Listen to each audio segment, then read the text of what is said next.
Hello everyone, my name is Terry. Welcome to English with Meaning. Let me ask you a question, and I want you to answer it honestly, not to me, but to yourself. Do you feel confident? Not in general, specifically, in the situations that matter most to you.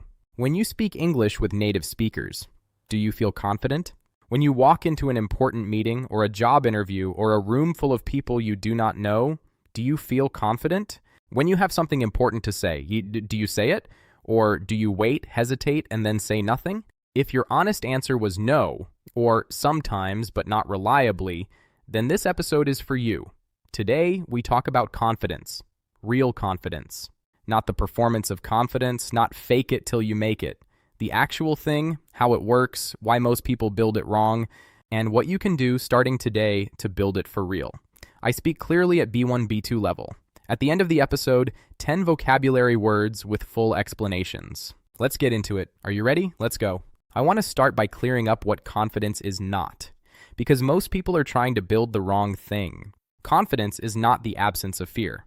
The most confident people I have ever seen feel fear before important moments. The difference is not that they feel no fear. The difference is that fear does not stop them.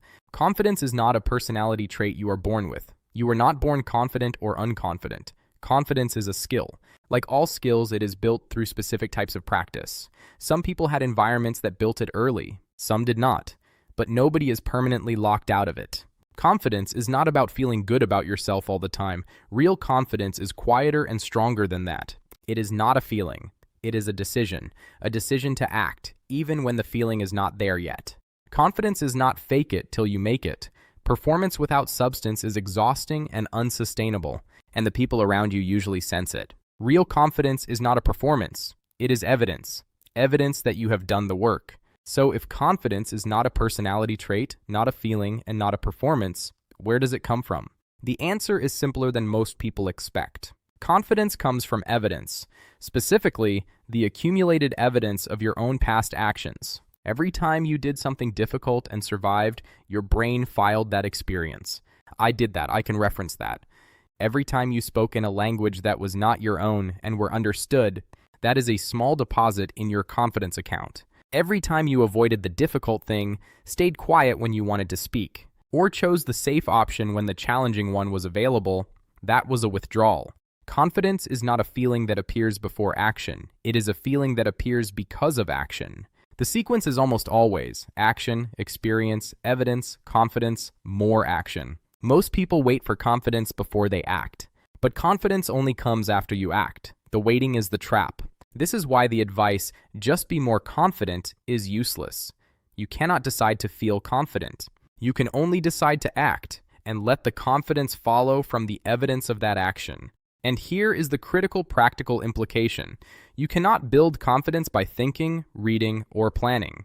You can only build it by doing. Specifically, by doing things that are slightly outside your current comfortable range, regularly and over time. There is fascinating neuroscience behind confidence, and understanding it makes the practical advice feel much more logical. Your brain has a region called the prefrontal cortex, responsible for decision-making and self-assessment. When you succeed, it creates a reference point. We can do this again. When something is new, the amygdala activates. Threat detection, anxiety, the signal to retreat. Anxiety is just evidence your brain has no file on it yet. You are not facing danger. You are facing novelty. Research shows even physical posture affects actual hormonal levels, reducing stress and increasing action. But more relevant are mastery experiences. These are the gold standard. You tried something challenging and you handled it. Not perfectly, just handled it. Every mastery experience physically rewires your brain. New evidence is filed. The threshold for anxiety decreases. The confidence baseline rises. This is why small actions done consistently are more powerful than occasional big attempts. Small mastery experiences rewrite your brain's self-assessment. Let me tell you about two people, Dan and Marcus. Same age, same English level, same goal: to speak English confidently in professional meetings. Dan decides he needs to feel more confident before he speaks, so he prepares. He reads about body language. He practices sentences in the mirror. He watches videos about how to seem more confident. Every week he tells himself, next week I will speak up in the meeting. And every week when the moment arrives, He waits for the feeling of confidence, and it does not come, so he stays quiet. Again. 18 months pass. Dan's passive English, reading, listening, understanding, has improved significantly. But his spoken confidence? Almost exactly the same as where he started, because he has been preparing to be confident without ever doing the thing that builds it. Marcus makes a different decision on day 1. He does not wait to feel confident. He decides to collect evidence. Week 1. He asks one question in the meeting. His voice shakes slightly. He makes a small grammar error. Nobody cares. The meeting continues. Evidence filed. I asked a question. Nothing terrible happened. Week 3. He disagrees with a colleague's point. Politely, briefly. His heart is beating fast. But he does it. Month 4. Marcus is regularly contributing to meetings. He still makes mistakes. His accent is the same, but the gap between having a thought and saying it has shrunk to almost nothing. Dan prepared for confidence. Marcus built it. The preparation felt like progress. The building actually was progress. There is a word for what Marcus was doing. He was making deposits. Small, regular, slightly uncomfortable deposits into his confidence account. And unlike a financial account, the returns are not just monetary. They are psychological, neurological, and cumulative. Before we get to the practical strategies, I want to name 5 things that actively destroy confidence, even in people who are genuinely capable. Killer 1. Comparing your inside to other people's outside. You know all your doubts, your fears, your bad days. You see only other people's polished performances. The comparison is not between 2 real people. It is between your private reality and someone else's public presentation. Doubts are universal. Killer 2. Perfectionism. It sounds like high standards, but it is often a protection strategy. If I never fully try, I can never fully fail. Perfectionism keeps you in preparation forever. Done imperfectly is worth infinitely more than planned perfectly, because only done creates evidence. Killer 3. Negative self-talk on repeat. These statements, repeated enough times, become beliefs, and beliefs filter perception. You ignore the truth. The solution is to question the negative ones. Is this actually true? All the time? In every situation? Challenge the beliefs that filter your reality. Killer 4. Waiting for permission. A promotion, a degree, a compliment. When I get the title, then I will feel like I belong. The permission never arrives.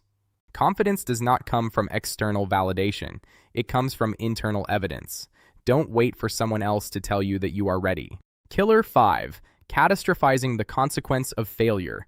If I make a mistake, everyone will think I am incompetent.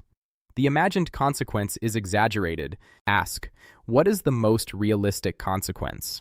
Almost always, it is momentary discomfort, a small correction, and then life continues. Don't let these killers stop you. One of the most useful things I can tell you about confidence, and something that is almost never mentioned, is this. Confidence is domain-specific. It is not a general quality that you either have or do not have. You might be highly confident in your professional expertise and deeply unconfident speaking English in social situations. Both of these can be true simultaneously. The confidence in one area does not automatically transfer to the other. This means 2 things. First, not being confident in one area says nothing about your general worth or capability. Second, building confidence in a specific area requires evidence specifically in that area. For English learners, your confidence in English will only grow through English-specific mastery experiences. Reading about confidence will not build it. Understanding grammar perfectly will not build it. Using English in real, slightly uncomfortable situations, that builds it. And here is the encouraging side of this. You do not need to become a generally confident person before you become confident in English. You just need enough English-specific evidence, which can be built starting from your very next interaction. 6 strategies, all evidence-based, all actionable today. Strategy 1, the evidence journal. Every evening, write down one thing you did that was slightly outside your comfort zone. One small action, one moment you chose to speak. The purpose is not motivation, it is accuracy. Our brains have a negativity bias. They remember failures more vividly than small wins. The journal corrects this. After 3 months, most people are genuinely surprised by how much they have done. The evidence was always there. They just were not recording it. Strategy 2, the 10-second rule. When you have something to say, in English, in a meeting, you have 10 seconds. Speak before the impulse fades. The anxiety peak is in those first 10 seconds. If you act within them, you override the avoidance reflex before it fully activates. Don't wait. Strategy 3, shrink the action. If the action feels too large, make it smaller. Not 30-minute conversation, but say one sentence. Just one question. Confidence is built by small actions, repeated consistently. The smallest action that counts as evidence is infinitely more valuable than the large one you wait for. Strategy 4. Prepare for the recovery, not the perfection. Most people try to prevent mistakes. Prepare for how you will respond when they happen. If you mispronounce a word, sorry. Let me say that again. People who handle mistakes gracefully appear more confident than those who make none. Strategy 5. Find your reference experiences. When did you do something you were afraid of? And it worked? These experiences are gold. Recall them. For English learners, when did you have a successful interaction? A message understood, a question answered. These are your reference experiences. Use them. Strategy 6. Act the posture, not the feeling. Your body communicates to your brain. An open, upright posture sends a different signal than making yourself small. You cannot decide to feel confident. No, you can decide how to hold your body.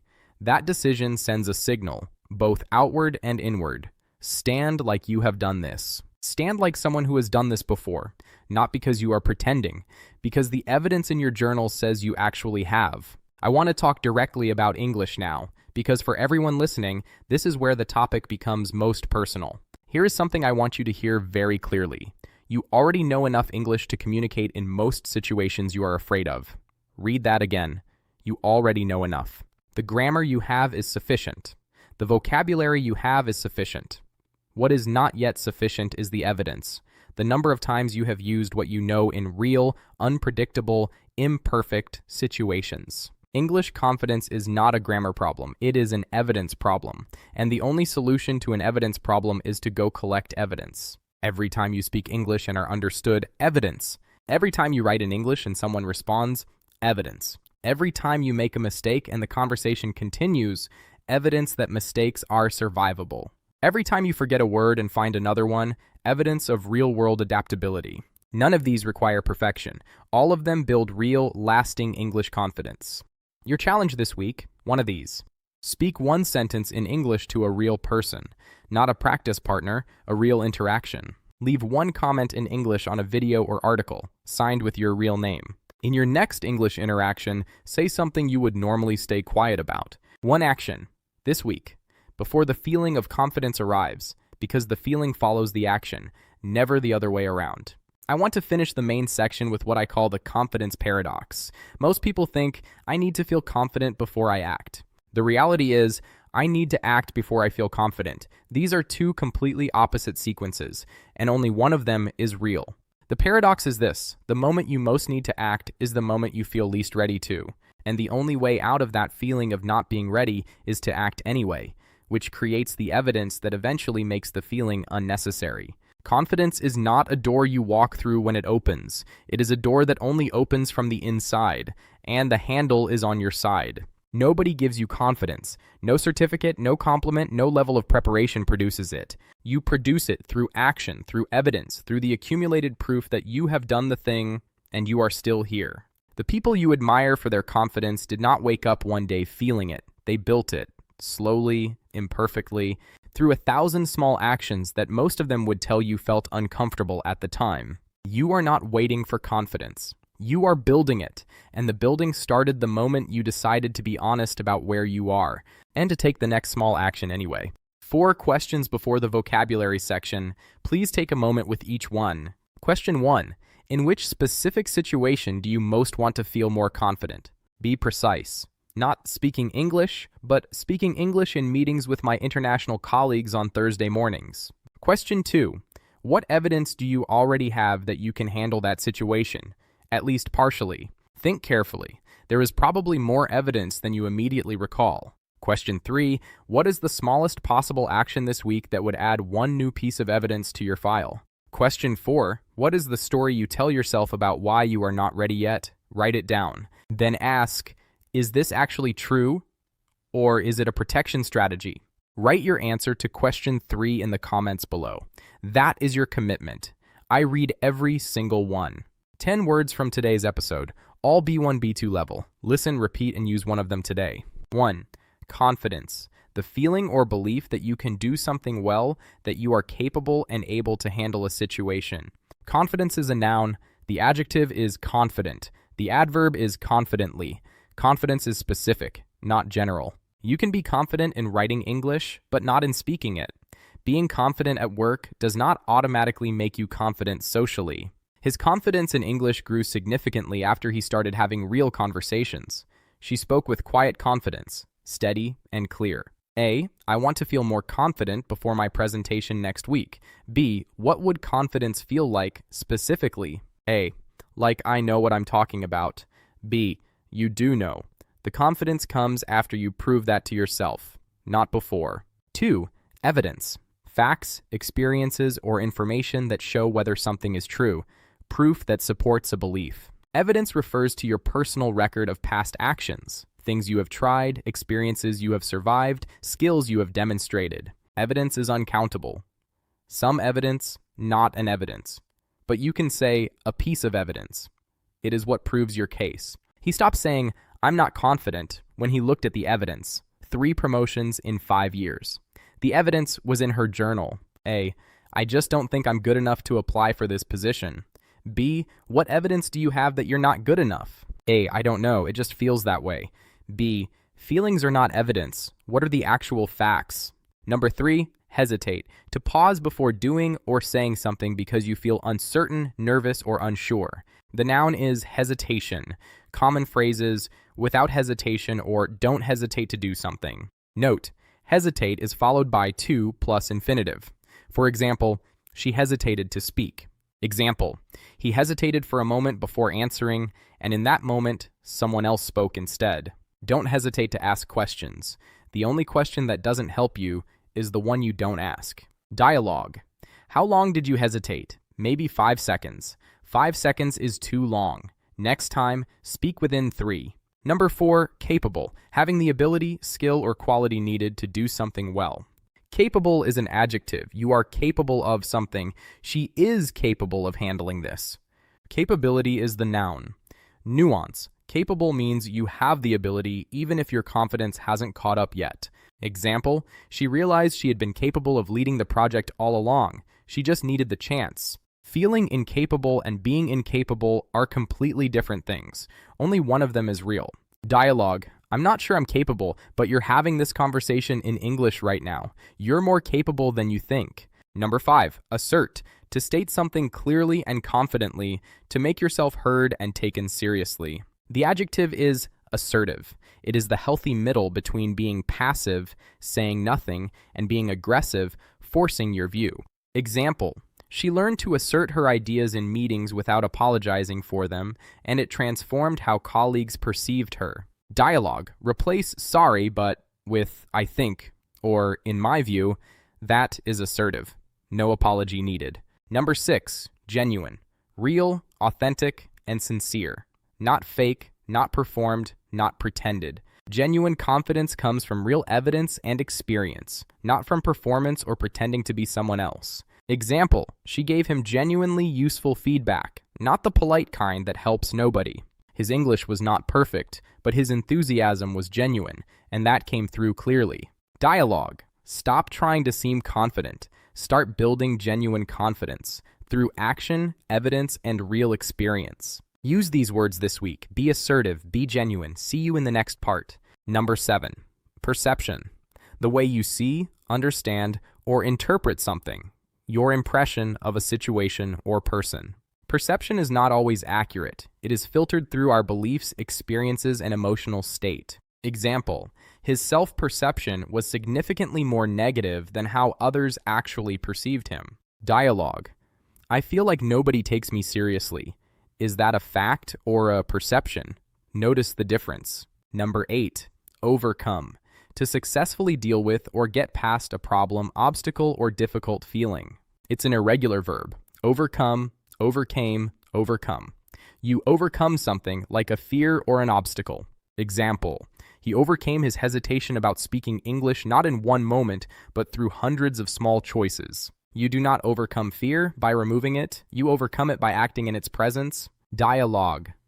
What have you tried to overcome your fear? Studying more. But only speaking overcomes the fear of speaking.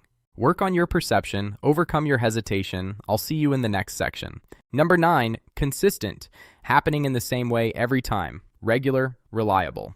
In confidence building, consistency is more important than intensity. Doing one small thing daily beats 10 things in 1 week. Example, real confidence is built by consistent small actions, not occasional heroic efforts. Dialogue. What does consistent practice look like?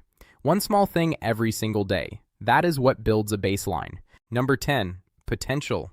The ability or quality that exists and can develop in the future. Confidence is often the bridge between your current performance and your potential, what you could become. Example, his potential had always been there. What was missing was the confidence to act on it. Dialogue. I'm not living up to my potential in English. Knowing your potential is easy. Consistently acting towards it. That's the work. Be consistent. Fulfill your potential. Thank you for watching English with Meaning. We have reached the end of today's episode. I want to leave you with one thing. You are not waiting for confidence. You are building it. Right now. Today. Through every small action you choose to take, despite uncertainty. The evidence is accumulating, whether you track it or not. Every time you spoke English when you could have stayed silent, every time you tried something new, every time you chose the slightly uncomfortable option over the safe one. That is all confidence is. The accumulated proof that you can handle what is in front of you. And you have more of that proof than you think. The door to confidence only opens from the inside. The handle has always been on your side. You just have to decide to use it. Tell me in the comments, what is one specific situation where you want to build more confidence? And what is the smallest action this week that would add one piece of evidence to your file? Write it below. I read every comment, and I will be checking back with you. Thank you for watching and listening. See you next time. Go collect some evidence.